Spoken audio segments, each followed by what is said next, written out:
la sangre rociada del sacrificio.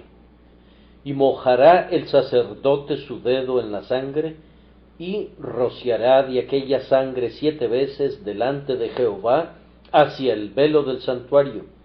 Y el sacerdote pondrá de esa sangre sobre los cuernos del altar del incienso aromático que está en el tabernáculo de reunión delante de Jehová, y echará el resto de la sangre del becerro al pie del altar del holocausto que está a la puerta del tabernáculo de reunión. Levítico 4, 6, 7. Hace muy poco tiempo prediqué sobre los tipos del sacrificio de nuestro Señor. El tema es amplio y de suma importancia.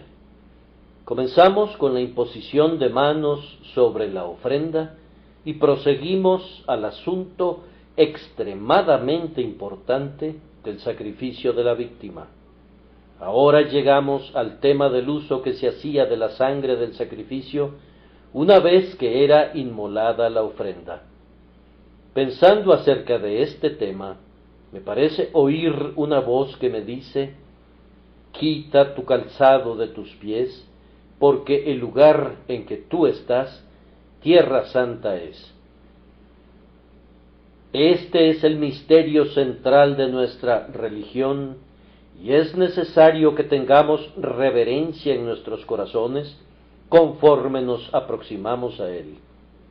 La doctrina de la sustitución es el corazón de todo el asunto, y nuestros corazones necesitan ser levantados mientras hablamos de él. El propio Hijo de Dios, asumiendo la naturaleza humana, y en esa naturaleza desangrándose y muriendo en nuestro lugar y posición, es la revelación suprema, la maravilla de maravillas, la gloria del Dios glorioso. Muy bien podemos llenarnos de solemnidad y temor mientras meditamos en este tema. Oh, que el Espíritu de Dios esté con nosotros ahora, que su poder de derretir esté sobre esta vasta asamblea, que el predicador lo sienta, que los oyentes lo experimenten de tal manera que, unánimes, en espíritu y en verdad, lo miremos a él por el Espíritu eterno, ofrecido él mismo sin mancha a Dios. Los sacrificios bajo la ley eran variados de conformidad a los pensamientos predominantes en las mentes de las personas que los ofrecían y su condición especial ante Dios.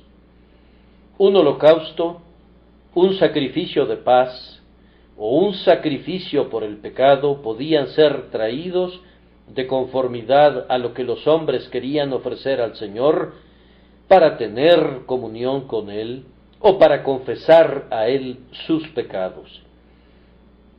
Había un sacrificio especialmente destinado para el sacerdote ungido, otro para toda la congregación, otro para un rey y todavía otro más para alguien del pueblo.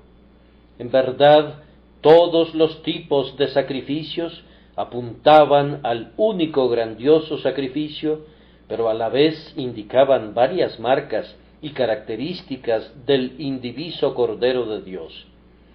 Las víctimas iban desde un becerro, pasando por un cordero, hasta llegar a 2 tórtolas o 2 palominos. Tenemos perspectivas diferentes del sacrificio de Cristo según nuestra capacidad de verlo. Y, sin embargo, todas estas perspectivas pueden estar muy conformes con la verdad, pues la expiación tiene muchas facetas y opera en muchas direcciones. Los tipos que encontramos en el libro de Levítico representan las diferentes perspectivas que las mentes de los creyentes tenían de nuestro Señor Jesucristo. Todos ellos manifestaban a un Cristo único, pero cada uno desde una diferente perspectiva. La misericordia es que el sacrificio de nuestro Señor Jesús es apropiado para ti e igualmente apropiado para mí y para todos los que vienen a Él por fe, el rico, el pobre, el valiente, el tímido, el amigable y el inmoral, todos encuentran en Jesús aquello que se ajusta al caso individual. Tú puedes ser una persona de mente grandiosa y de pensamiento profundo, pero tú encontrarás en Jesús todo lo que tu elevada inteligencia pueda desear. Yo podré ser una persona de poca educación y de estrechos poderes de pensamiento, pero yo encontraré que el Señor Jesús se adapta a mi capacidad limitada. Los rabinos dicen que el maná era placentero al gusto de cada persona, y de la misma forma el Cristo de Dios es el Cristo de cada persona, de tal forma que ningún hombre que venga a Él estará decepcionado, sino que cada uno verá su necesidad provista. Cada hombre encontrará su caso perfectamente resuelto por la expiación del Salvador, tanto como si Jesús estuviera preparado para resolver únicamente su caso, como si ese hombre fuera el único pecador bajo el cielo, o Jesús fuera un redentor enviado únicamente para él entre todas las familias de los hombres. Oh, la profundidad de la sabiduría y de la gracia de Dios en la persona y la obra de nuestro Señor Jesucristo. Noten especialmente, con gran interés, que había sacrificios provistos para pecados por ignorancia, pecados por yerro bajo la ley. Por lo tanto, podemos concluir con seguridad que un pecado por ignorancia es un pecado. No hay esa intensidad de mal en un pecado por ignorancia como la que se ve en una transgresión deliberada y premeditada, pero aún así hay pecado en él, pues ninguna ley puede tolerar que la ignorancia sea una excusa para la ofensa, puesto que el sujeto tiene el deber de conocer la ley. Aun si yo hago aquello que es malo, con el deseo sincero de hacer lo correcto, aun así mi acto indebido tiene una medida de pecado en él. Ninguna cantidad de sinceridad puede convertir la injusticia en justicia o transformar la falsedad en verdad. Pueden ilustrar esto con los severos hechos de la naturaleza. Ciertos inventores han creído que ellos podrían volar, y con una fe perfectamente honesta han saltado al vacío desde un elevado despeñadero, pero su honesta creencia no los ha salvado del resultado de violar la ley de la gravedad. Han caído a tierra y se han despedazado tan cierta y terriblemente como si no hubieran creído realmente en sus poderes de volar. Si un hombre toma un veneno mortal creyendo que es una medicina que proporciona salud, su sinceridad no impedirá el curso natural del resultado, morirá en su error. Así es precisamente en el mundo moral y espiritual. Los pecados cometidos en ignorancia todavía constituyen pecados ante el Señor, o de otra manera, no se habría provisto una expiación por ellos. Sin el derramamiento de sangre, no hay remisión ni siquiera de los pecados cometidos en la ignorancia. Pablo perseguía ignorantemente a los santos, pero de esa manera incurrió en pecados que requirieron ser lavados. Eso le dijo Ananías, y Pablo así lo sentía, pues él se autonombró el primero de los pecadores, ya que perseguía a la iglesia de Dios. Cuando el pueblo pecaba por ignorancia y el asunto estaba oculto a los ojos de la asamblea, Debían traer una ofrenda tan pronto como el pecado fuera conocido.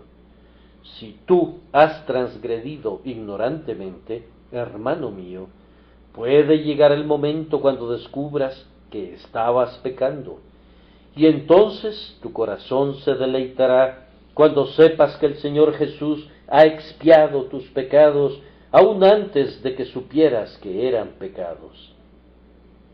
Me gozo grandemente al pensar que se haya provisto un sacrificio de esa naturaleza, puesto que puede resultar que el mayor número de nuestros pecados sean pecados de los que no hemos estado conscientes, ya que la dureza de nuestro corazón ha impedido que descubramos nuestro error. Tú puedes haber pecado, y sin embargo, no tener una conciencia de ese pecado en el presente. Sí, y puede ser que nunca tengas conciencia de esa ofensa particular en este mundo, y sin embargo, será de todas formas un pecado. Muchos hombres buenos han vivido con un mal hábito y han permanecido con él hasta la muerte, y sin embargo, no han sabido que era malo. Ahora, si la sangre preciosa de Jesús sólo quitara el pecado que hemos percibido en detalle, su eficacia estaría limitada por la iluminación de nuestra conciencia, y por lo tanto, algún pecado gravoso podría ser pasado por alto y probaría ser nuestra ruina. Pero puesto que esta sangre quita todos los pecados, borra aquellos que nosotros no descubrimos, así como también aquellos que nosotros lamentamos. Líbrame de los que me son ocultos. Es una oración para la que la expiación de Cristo es una respuesta plena. La expiación actúa de conformidad a cómo ve Dios al pecado y no de conformidad como nosotros lo vemos, pues nosotros solo lo vemos en parte, pero Dios lo ve plenamente y lo borra completamente. Cuando nosotros descubrimos nuestra iniquidad, nuestro deber es llorar por su causa, con arrepentimiento verdadero y profundo. Pero si hay algunos pecados cuyos detalles no hemos discernido, y consecuentemente no los hemos confesado separadamente mediante un acto de arrepentimiento específico, sin embargo, a pesar de eso, el Señor quita ese pecado nuestro, pues está escrito: la sangre de Jesucristo su Hijo nos limpia de todo pecado. Esos desconocidos sufrimientos de Cristo que menciona tan sabiamente la liturgia griega, han quitado de nosotros esos pecados desconocidos que nosotros no podemos confesar en detalle, porque todavía no los hemos percibido. Bendito sea Dios por ese sacrificio que limpia para siempre no sólo nuestras faltas deslumbrantes, sino aquellas ofensas que el autoexamen más minucioso no ha descubierto todavía. Después que la sangre había sido vertida al sacrificar la ofrenda, y así se había hecho la expiación, 3 actos diferentes se debían realizar por parte del sacerdote. Los tenemos descritos en nuestro texto, y si ustedes amablemente miran, verán que casi las mismas palabras se repiten en los versículos 17 y 18, y asimismo en el versículo 25 y en el versículo 34, donde con menos detalle se expresa casi el mismo acto. Y mojará el sacerdote su dedo en la sangre, y rociará de aquella sangre 7 veces delante de Jehová hacia el velo del santuario. Y el sacerdote pondrá de esa sangre sobre los cuernos del altar del incienso aromático, que está en el tabernáculo de reunión delante de Jehová, y echará el resto de la sangre del becerro al pie del altar del holocausto, que está a la puerta del tabernáculo de reunión. Todo esto es simbólico de la obra del Señor Jesús y de los múltiples efectos de su sangre. Había tres cosas. Primero, mojará el sacerdote su dedo en la sangre y rociará de aquella sangre 7 veces delante de Jehová hacia el velo del santuario. Esto representa el sacrificio de expiación en su referencia a Dios. A continuación, el sacerdote pondrá de esa sangre sobre los cuernos del altar del incienso aromático que está en el tabernáculo de reunión delante de Jehová. Esto expresa la influencia de la sangre sobre el ofrecimiento de oración de intercesión. En tercer lugar, leemos: y echará el resto de la sangre del becerro al pie del altar del holocausto.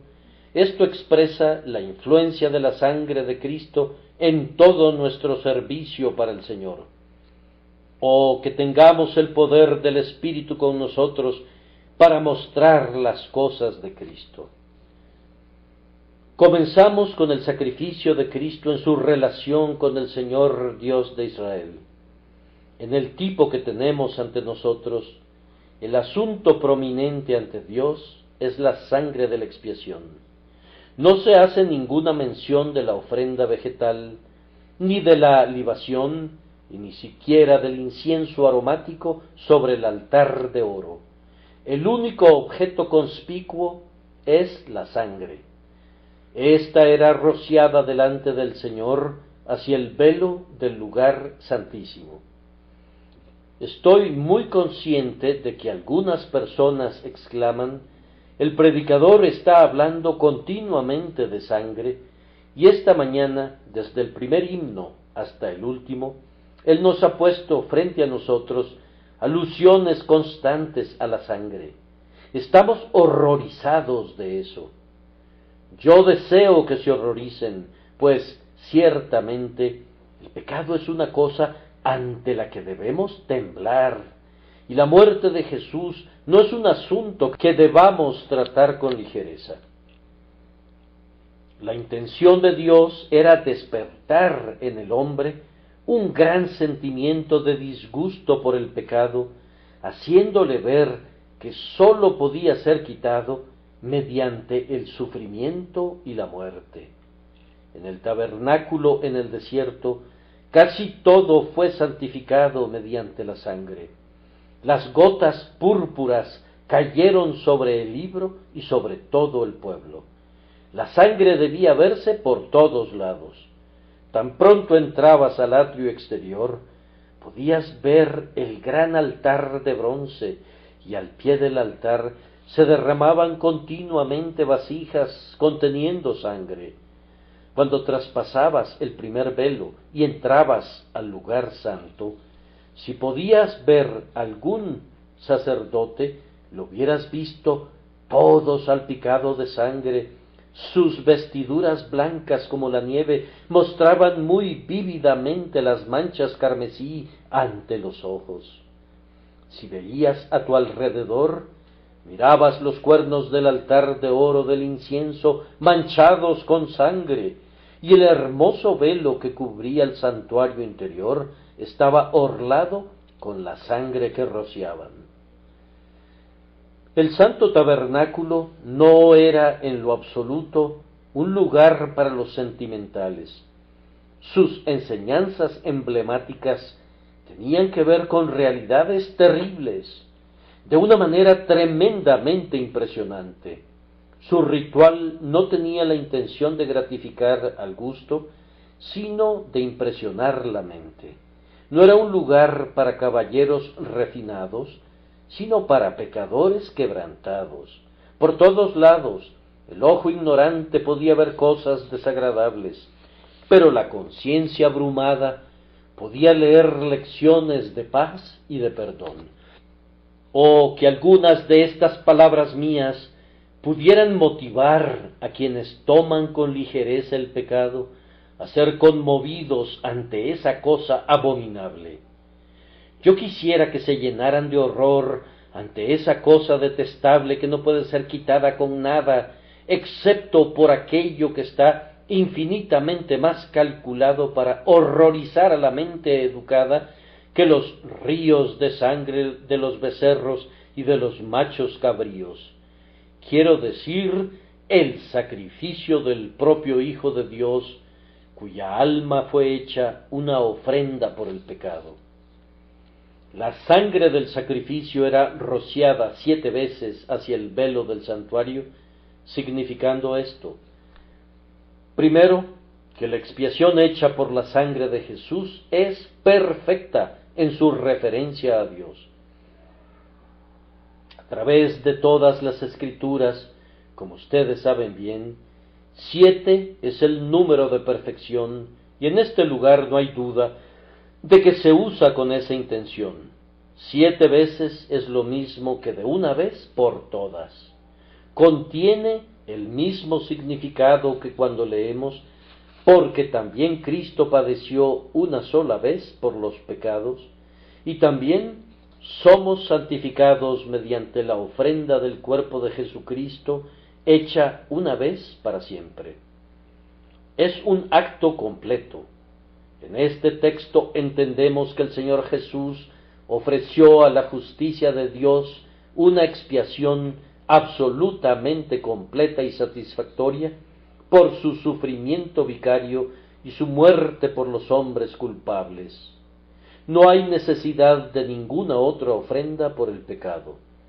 Consumado es. Él solo ha purgado nuestros pecados. En tiempos antiguos, antes de la venida de nuestro Señor, el velo colgaba oscuramente entre el lugar de la presencia gloriosa de Dios y su pueblo que se acercaba a Él para adorarlo.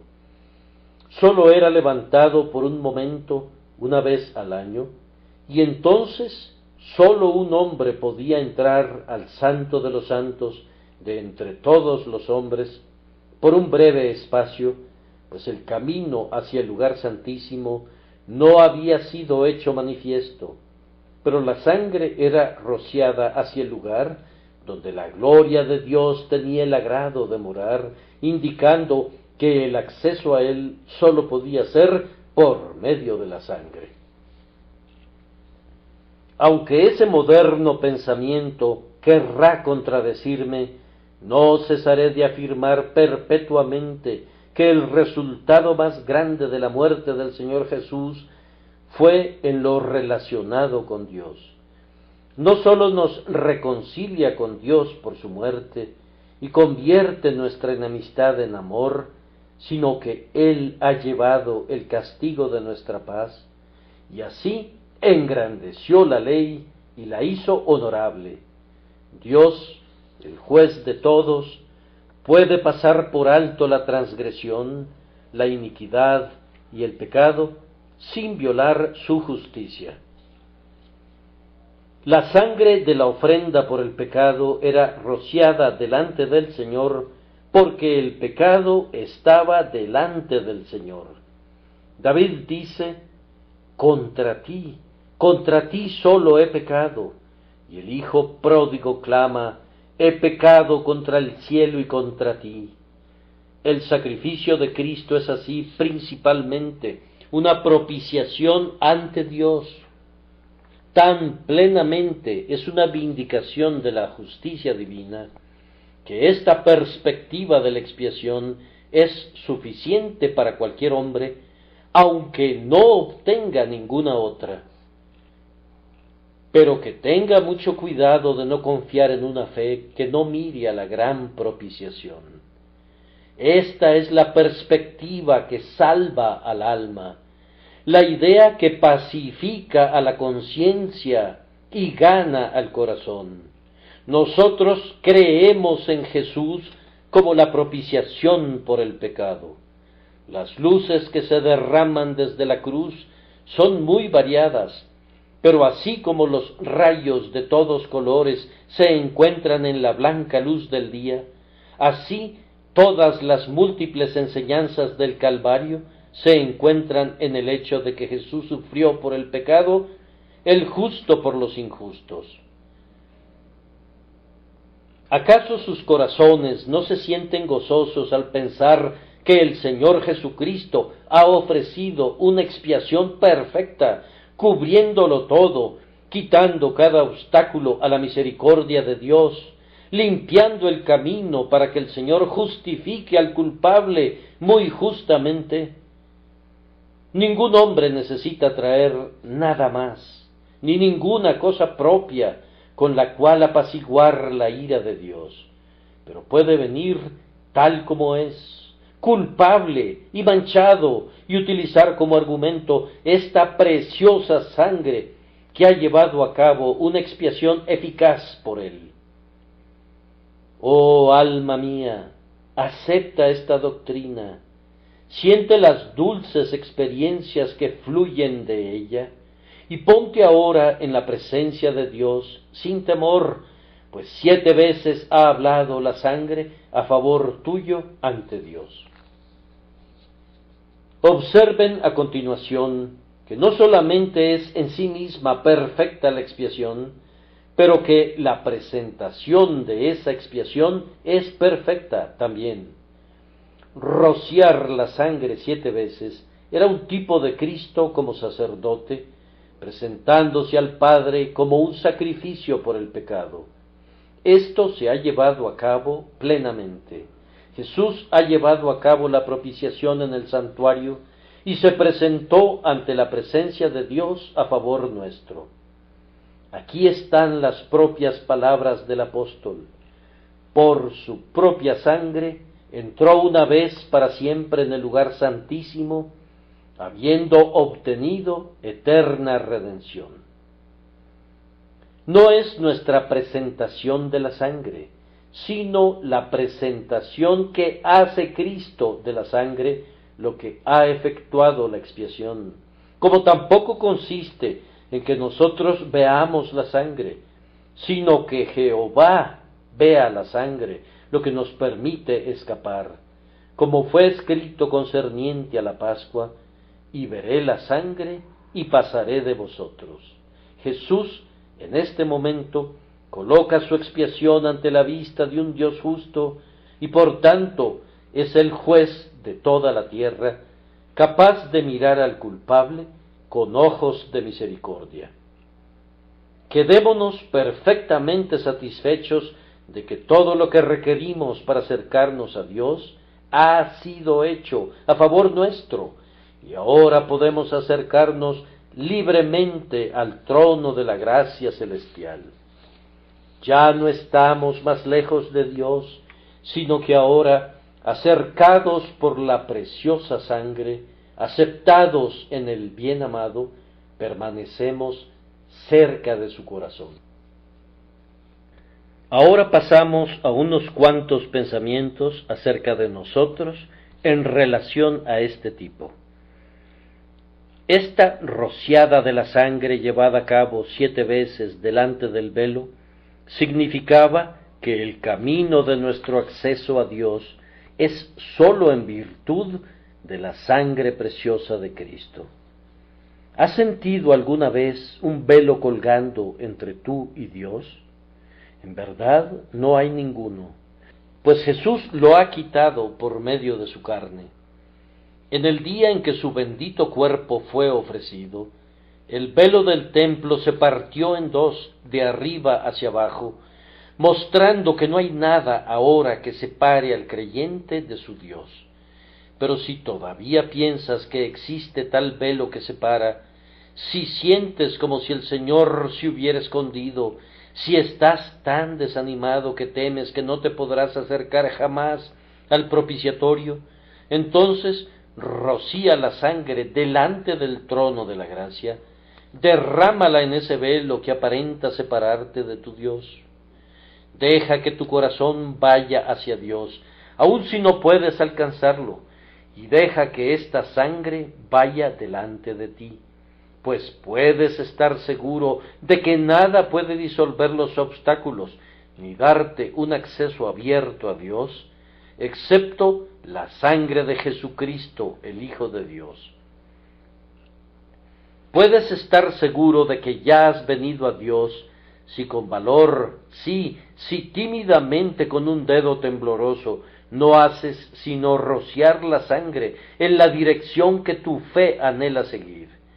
Si tú mismo no puedes presentar la expiación de Cristo con la mano firme de fe intrépida, recuerda que la propia mano de Cristo ha presentado la propiciación mucho antes, y por tanto la obra no fracasará por causa de tu debilidad. Oh, que por una sencilla confianza en el Señor, tu Redentor, puedas hoy imitar el ejemplo del sacerdote bajo la ley, pues Jesús te hace sacerdote por el Evangelio. Puedes ahora mirar al Señor y utilizar como argumento esa sangre que prevalece en todo, que nos acerca a nosotros, que una vez estábamos lejos. Con frecuencia he admirado ese bendito precepto evangélico: mirad a mí y sed salvos todos los términos de la tierra, pues supongan que no puedo ver, sin embargo, si miro, tengo la promesa de ser salvo. Si hay bruma o una nube entre mí y la serpiente de bronce, sin embargo, si miro en esa dirección, seré sanado. Si no puedo discernir todas las glorias de mi Señor y Salvador, sin embargo, si miro con una mirada de confianza, Él me salva. Vuelvan, pues, sus ojos abiertos a medias, que sólo por un rincón admiten la luz, vuélvanlos, digo, hacia Dios y hacia Cristo, y sepan que por causa de la sangre que expía, ustedes son salvos. El camino bañado de sangre es el único que pueden andar los pies de un pecador si quiere venir a Dios. Es sencillo, claro y abierto. Vean, el sacerdote tenía el Evangelio en la punta de sus dedos. En cada movimiento de su mano lo predicaba, y el efecto de tal predicación permanecía en todos los sitios donde las gotas encontraban un lugar de descanso. Además, pienso que la sangre era rociada sobre el velo 7 veces para mostrar que una contemplación deliberada de la muerte de Cristo es grandemente para nuestro beneficio. Cualquier otra cosa pueden tratar con ligereza, pero el sacrificio del Calvario debe ser considerado seriamente una y otra vez. Aún 7 veces debe meditarse. Lean la historia de la muerte de nuestro Señor en los 4 evangelistas y ponderen cada detalle hasta que estén familiarizados con sus aflicciones. Quisiera que se supieran la historia de memoria, pues nada le hará más bien al corazón. Lean de nuevo el Salmo 22 y el capítulo 53 de Isaías cada día, si tienen alguna inquietud de corazón acerca del pecado, y pídanle a Dios que los ilumine para que puedan ver la grandiosidad extrema de su gracia para con nosotros en Cristo Jesús. Oh, que ustedes pudieran creer en el Cordero de Dios con todo su corazón. Los ángeles anhelan mirar en estas cosas. Por tanto, les ruego, no descuiden una salvación tan grande. Piensen con amor en el sacrificio de expiación.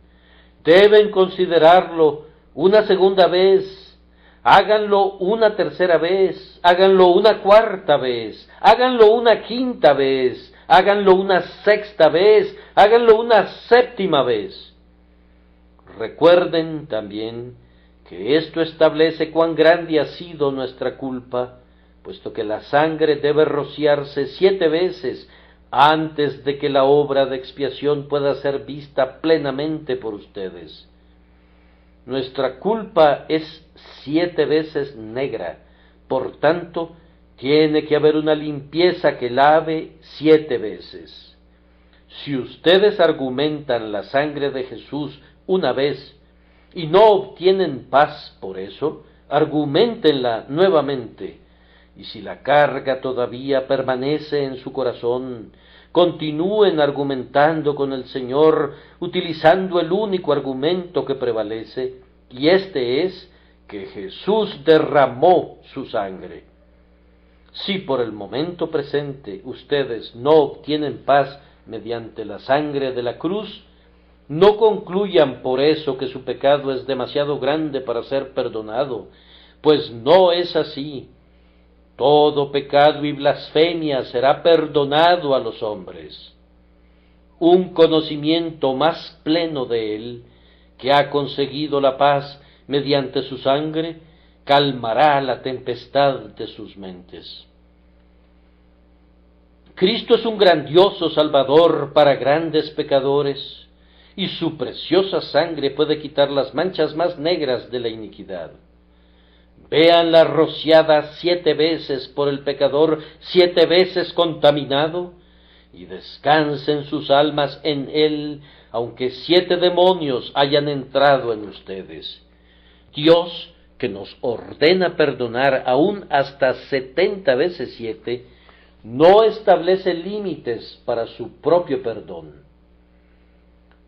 Reflexionen con seriedad que si su caso les parece a ustedes muy difícil, puede ser tratado por esta sangre rociada 7 veces. Si tú dices, mi corazón es tan duro, no puedo lograr que sienta, o si dices, soy tan frívolo e insensato que olvido lo que una vez aprendí, entonces continúa mirando a la sangre de Jesús y obtén esperanza de allí, aún hasta 7 veces. No se separen de eso, les pido. ¿Dónde más podrían ir? El deseo del diablo es apartarlos del pensamiento de Cristo, pero recuerden que los pensamientos sobre cualquier otra cosa les servirán de muy poco. Su esperanza está en pensar en Jesús, no en ustedes. Mastiquen y digieran un texto como este cada mañana, por lo cual puede también salvar perpetuamente a los que por él se acercan a Dios. Váyanse a la cama con este versículo en sus bocas: la sangre de Jesucristo, su Hijo, nos limpia de todo pecado. O al que a mí viene, no le echo fuera. Ese hombre de Dios tan querido, el señor Moody Stuart, nos dice en alguna parte que una vez habló con una mujer que tenía muchas angustias por sus pecados. Ella era una persona muy instruida y conocía la Biblia muy bien, así que este señor tenía problemas acerca de qué decirle, ya que ella estaba muy acostumbrada a la verdad salvadora. Finalmente le recordó con mucha fuerza aquel pasaje: palabra fiel y digna de ser recibida por todos, que Cristo Jesús vino al mundo para salvar a los pecadores. Y él observó que ella pareció encontrar un quieto alivio en un suave fluir de lágrimas. Él oró con ella, y cuando ella se puso de pie, parecía mucho más consolada. Viéndola al día siguiente, y mirando su rostro sonriente, y encontrándola llena de descanso en el Señor, le preguntó: ¿qué fue lo que causó tu liberación? Oh, respondió ella, fue el texto: Cristo Jesús vino al mundo para salvar a los pecadores. ¿Sabías eso antes?, le preguntó el señor Stuart. Sí, ella sabía las palabras desde antes, pero descubrió que en lo más profundo de su corazón ella había creído que Jesús vino para salvar a los santos y no a los pecadores. ¿Acaso muchas personas despiertas no permanecen en ese mismo error? Bien, quiero que tú, pobre corazón atribulado, sí, y también tú que tienes un espíritu lleno de gozo, que continúen con esta presentación repetida 7 veces del sacrificio de Cristo para Dios. Y aun si pende un velo entre tú y el Señor, te ruego que te mantengas rociando con sangre el velo, hasta que ante tus ojos de fe el velo se parta en dos, y tú estés en la presencia de tu Dios reconciliado, gozándote en Cristo Jesús. Nuestro siguiente encabezado es este: la sangre y su influencia en la oración. Y el sacerdote pondrá de esa sangre sobre los cuernos del altar del incienso aromático que está en el tabernáculo de reunión delante de Jehová. El sacerdote en este caso va desde el interior del lugar santo rumbo al atrio exterior, habiendo estado frente al velo del lugar santísimo, se regresa y encuentra a un costado el altar recubierto de oro del incienso con una cubierta de oro. Hacia allá se dirige con determinación y pone una porción de la sangre sobre cada uno de sus cuernos.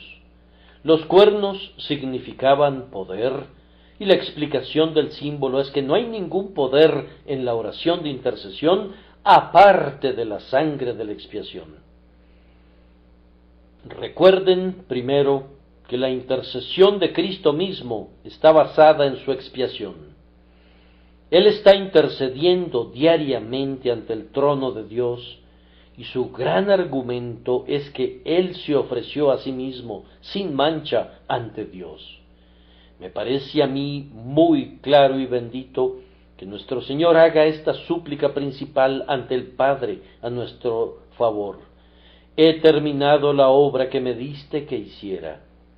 Él ha sufrido en lugar nuestro, y cada día argumenta estos sufrimientos por nosotros. Su sangre habla mejor que la de Abel. Él no busca ningún nuevo argumento, sino que siempre menciona este viejo argumento, su sangre derramada por muchos para remisión de los pecados. Con todo eso, Jehová quiso quebrantarlo, sujetándole a padecimiento, y ahora le agrada al Padre escucharlo. Las especias molidas de su pasión son un incienso de olor agradable y derivan una doble aceptación del altar untado de sangre sobre el que es presentado. Y ahora apliquen el tipo a ustedes.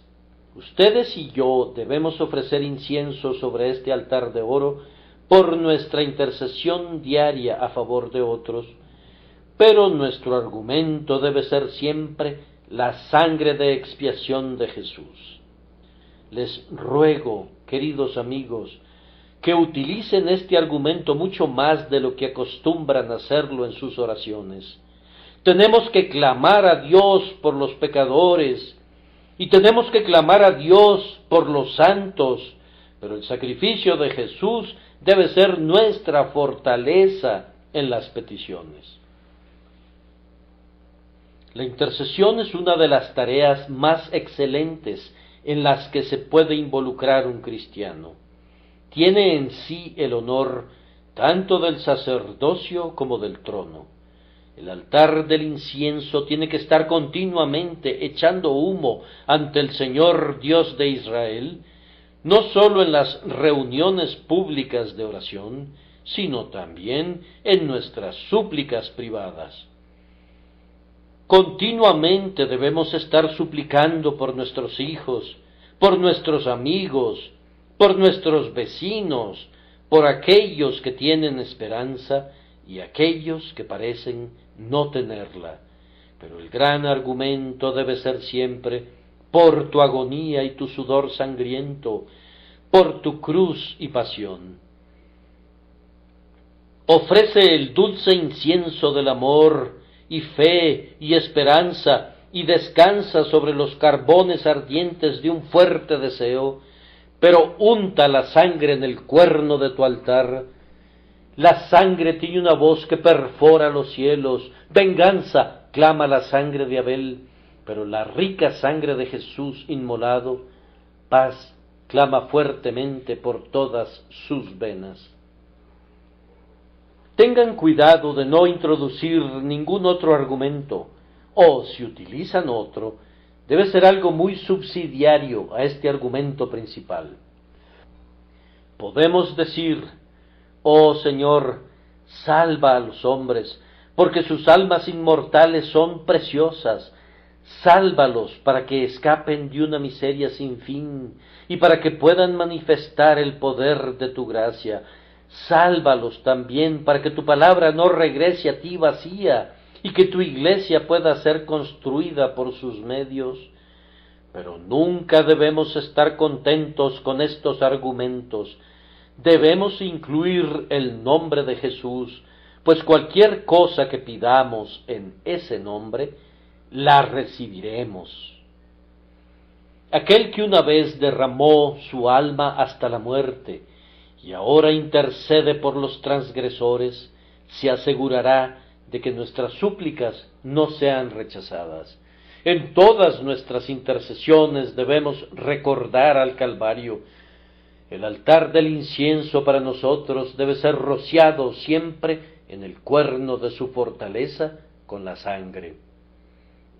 Y, muy amados hermanos, como este debe ser el argumento de nuestra intercesión, también debe ser nuestro impulso cuando intercedamos. Cuando oramos nos acercamos, por decirlo así, a este altar de oro y lo contemplamos. ¿Qué es lo que vemos? Manchas de sangre. Lo contemplamos una y otra vez y vemos manchas de color carmesí, mientras todos los cuatro cuernos están teñidos de sangre. Mi Señor derramó su alma hasta la muerte por los hombres, ¿y acaso yo no voy a derramar mi alma en sinceridad viva cuando oro? ¿Puedes ahora doblar tu rodilla para suplicarle a Dios y sentir que tu corazón no argumenta la bondad de los hombres al ver que tu Señor ha entregado su vida para que ellos puedan ser salvos? Las frías plegarias y las súplicas apagadas desaparecerían si tan solo recordáramos cómo amó Jesús, cómo estando en agonía sudó gruesas gotas de sangre. Hermanos, tristemente somos dignos de censura por olvidar la oración de intercesión. No podría decirles cuánta bendición dejamos de recibir debido a que no oramos importunamente por los que nos rodean. Que el Señor nos despierte, que nunca permita que seamos indiferentes al uso precioso del propiciatorio. Cuando el ya fallecido doctor Bacchus se encontraba enfermo y cercano a su muerte, un cirujano lo visitó, y cuando ya se iba por la puerta, se le vio platicando con el sirviente. El buen teólogo anciano le solicitó a su ayudante que le dijera lo que le había dicho el cirujano. Después de una pausa le dijo: querido señor, me dijo que no lo abandonara ni un momento, pues usted no podría vivir más de media hora. Entonces, dijo el santo, ayúdame a levantarme de la cama, déjame ponerme de rodillas y pasar mi última media hora sobre la tierra, orando por la iglesia de Dios y por la salvación de los hombres. Cuán bendita manera de pasar la última media hora de una persona, mejor diré, cuán bendita manera de pasar una media hora en cualquier momento. Pruébenlo hoy.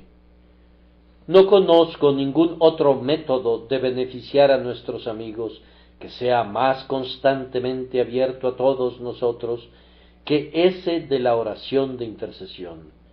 Y no puedo darles un argumento mejor del por qué deben usarlo que este, que el Señor de ustedes ha rociado el altar de oro de la intercesión con su propia sangre.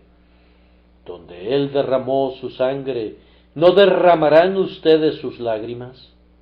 Él ha dado su corazón sangrante por los hombres, ¿no darán ustedes sus labios para que intercedan?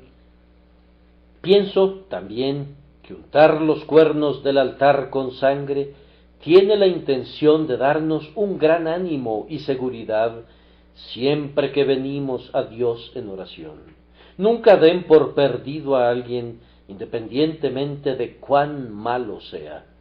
Si ustedes conocen a algún hombre que se parece tanto al diablo como se parecen dos frijoles entre sí, todavía tengan esperanza por él, porque cuando ustedes vienen al altar de oro para ofrecer sus oraciones a su favor, ¿qué es lo que ven? Pues allí está la sangre de Cristo. ¿Qué pecado hay que esa sangre no pueda quitar? Oh, dirá alguno, ¿acaso Jesús murió por pecadores como este hombre? Y yo voy a perder mi esperanza por ese hombre, y por tanto voy a rehusar a orar por él. Este es un argumento lógico. Nosotros somos lentos para trabajar por otros hombres, debido a que somos lentos de corazón para esperar su salvación, y esto se desprende de nuestra estrecha perspectiva de nuestro Señor Jesús. Yo oro para que ustedes amplíen sus ideas acerca de la misericordia de Dios y del poder de Cristo para limpiar. No oren con una fe fantasma, sino con una sólida confianza, diciendo, Señor, no hago sino seguir con mis lágrimas allí donde tú has estado con tu sangre. Estoy suplicando por el perdón de este hombre, y tú también estás intercediendo por los transgresores. Estoy pidiendo por aquellos que tú has comprado con tu sangre, y por tanto tengo la confianza de que mi deseo está en consonancia con tu voluntad, y que seré escuchado en el cielo, el lugar donde tú habitas. Cuando oremos, argumentemos con vehemente deseo la sangre de Jesucristo.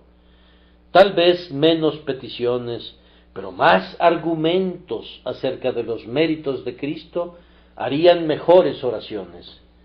Si no nos extendiéramos tanto en lo que pedimos, pero si nos extendiéramos más en la razón por qué debemos obtenerlo, podríamos prevalecer con mayor facilidad.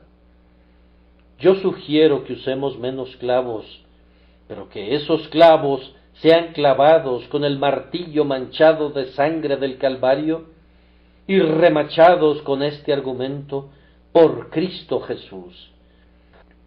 Que este tipo de oración sea usado por todos nosotros, tanto en privado como en público, y entonces debemos prevalecer y prevaleceremos.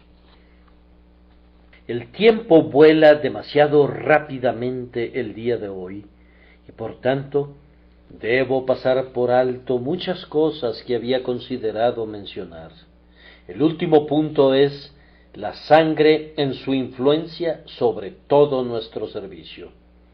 Ustedes ven que hemos venido caminando desde el velo hacia afuera, pasando por el altar de oro, y ahora salimos del lugar santo hacia el atrio exterior, y allí, al aire libre, está el grandioso altar de bronce, el primer objeto que el israelita veía cuando entraba al recinto sagrado. Apenas traspasaba las puertas del tabernáculo, su ojo se posaba sobre el gran altar de bronce, sobre el cual se ofrecían los holocaustos y las ofrendas eran presentadas al Señor. Era al pie de este altar de bronce que se derramaban de manera continua las vasijas conteniendo sangre, de tal forma que el altar estaba enrojecido de ella, y el suelo alrededor del altar estaba remojado de líquido sanguíneo. Ese altar representa muchas grandes cosas, y entre ellas a nuestro Señor Jesús presentándose a sí mismo a Dios como un sacrificio aceptable. Siempre que piensen en nuestro Señor como una ofrenda de olor agradable a Dios, nunca separen de sus mentes ese hecho de que fue sacrificado por el pecado, pues todo el servicio de nuestro Señor está teñido por su muerte expiatoria. Es un gran error cuando estén tratando de explicar cualquiera de los sacrificios explicados en Levítico, quedarse enteramente en una sola perspectiva, pues hay una bendita unión de todos ellos en Cristo. Las ofrendas de un olor grato eran todas ellas, en cierto sentido, ofrendas por el pecado. Hay claras indicaciones de esto. Al mismo tiempo, la ofrenda por el pecado no era del todo una abominación, pero en parte era un olor agradable, pues la grosura, como lo hemos visto en la lectura de hoy, era presentada sobre el altar. Lo que Dios ha unido, no lo separe el hombre. Ustedes pueden mirar a su Señor desde varias perspectivas y pensar de manera separada en su vida y en su muerte, pero nunca estereotipen aún esa división, pues su muerte fue el clímax de su vida y su vida fue necesaria para su muerte. Siempre piensen en Jesús, en todas sus meditaciones sobre Él, como presentándose a sí mismo a Dios y derramando su alma hasta la muerte como una expiación. Cuando veo ese gran altar de bronce, no olvido cómo nuestro Señor fue aceptado por Dios, pero cuando veo los ríos de sangre al pie del altar, se me recuerda el hecho de quien llevó él mismo nuestros pecados en su cuerpo sobre el madero. Viendo el tipo en referencia a nosotros mismos, aprendamos que siempre que vengamos a ofrecer cualquier sacrificio al Señor, debemos tener cuidado de presentarlo por el poder de la sangre preciosa de Cristo. La adoración de esta mañana, Dios conoce nuestros corazones, Él sabe cuántos lo han adorado realmente, y Él sabe, de entre todos los que adoran, cuántos le hemos presentado nuestro sacrificio pensando solo en el mérito de Jesús, como la razón por la cual debe ser recibido. Cuando se levantan después de estar de rodillas en la oración matutina, ¿han argumentado realmente la preciosa sangre? Sus peticiones no van a ser aceptables a Dios de ninguna otra manera. Cuando están orando a la caída de la tarde y están hablando con el Padre Celestial, ¿tienen sus ojos sobre Cristo?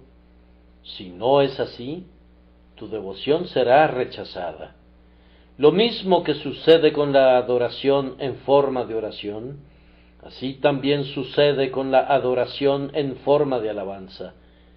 Los sonidos dulces son muy deleitosos cuando cantamos alabanzas a Dios, pero a menos que el altar sobre el que colocamos nuestros salmos y nuestros himnos esté manchado de sangre, no serán aceptados a pesar de su belleza musical. También traemos a Dios nuestras ofrendas conforme Él nos prospera. Confío que todos estamos preparados a darle a Él una porción de nuestras ganancias, pero presentamos esa porción sobre el altar que santifica al dador y a la porción, vemos sobre él la sangre de Cristo, y presentamos nuestro oro y nuestra plata mediante eso que es mucho más precioso. Si no es así, muy bien podemos retener nuestro dinero en nuestros bolsillos. Cuando vayan esta tarde a la escuela dominical, o salgan a las calles a predicar, o se pongan a distribuir folletos, van a presentar a Dios su santo trabajo a través de la sangre preciosa. Solo hay un altar sobre el cual Él aceptará sus servicios, y ese altar es la persona de su amado Hijo, y en este tema Jesús debe ser visto como derramando su sangre por nosotros. Nosotros debemos ver que la expiación está conectada con cada cosa santa. Yo creo que nuestros testimonios de Dios serán bendecidos por Dios en la proporción que mantengamos el sacrificio de Cristo siempre por delante. Alguien le preguntó a nuestro hermano, el señor Muri, a qué se debía que era tan exitoso, y se dice que él respondió: bien, si debo responder, yo creo que es debido a que nosotros predicamos sencilla y claramente la doctrina de la sustitución. Con ese comentario dio en el clavo. Esa es la doctrina salvadora. Mantengan eso siempre en su mente y preséntenla a la consideración de las mentes de aquellos que ustedes quieren beneficiar. Que el Señor vea que ustedes están pensando todo el tiempo en su amado Hijo. Y, amados, ¿no piensan ustedes que este derramamiento de la sangre al pie de este altar de bronce nos indica cuánto debemos traer allí? Si Jesús ha traído su vida allí y se entregó a sí mismo sobre él, ¿no debemos traer nosotros todo lo que somos y todo lo que tenemos y consagrar todo a Dios? ¿No debemos ofrecer un sacrificio magro y flaco, o uno que está medio muerto o quebrado o enfermo? Pero traigamos lo mejor en su mejor apogeo y presentémoslo alegremente ante el Altísimo por medio de la sangre preciosa. Alguien preguntó de un joven que se había unido a la iglesia recientemente: ¿acaso es él y E? Y otro le respondió: ¿qué quieres decir con eso?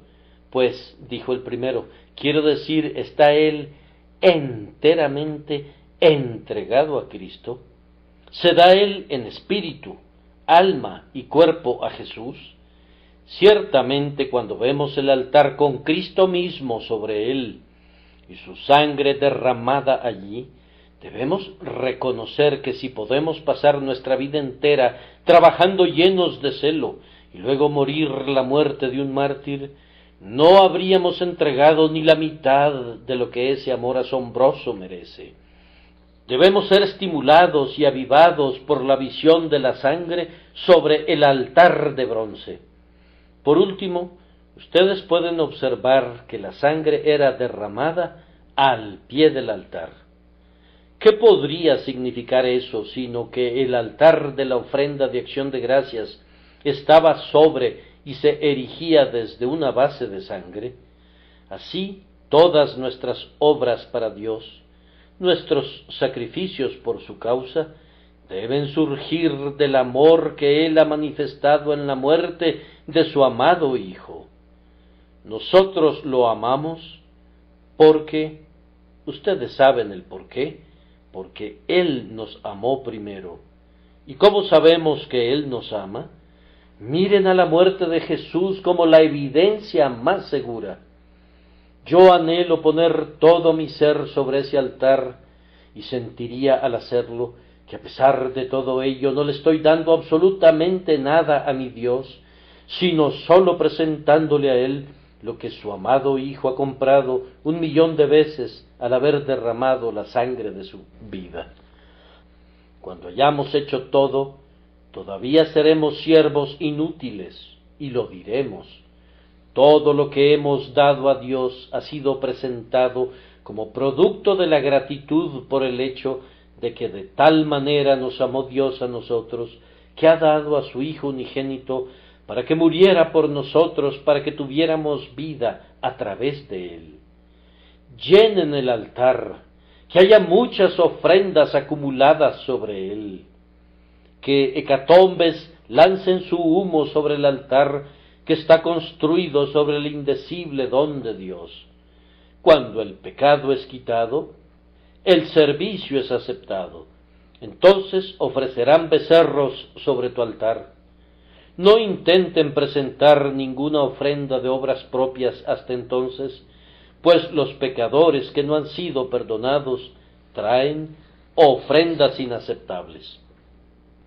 Primero, que la sangre sea reconocida y dejen que la expiación plena sea gozada.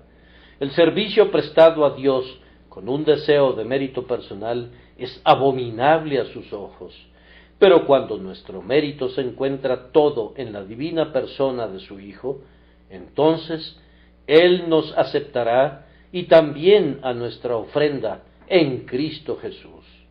Que Dios les conceda, amados oyentes, ser aceptados en el amado. Amén.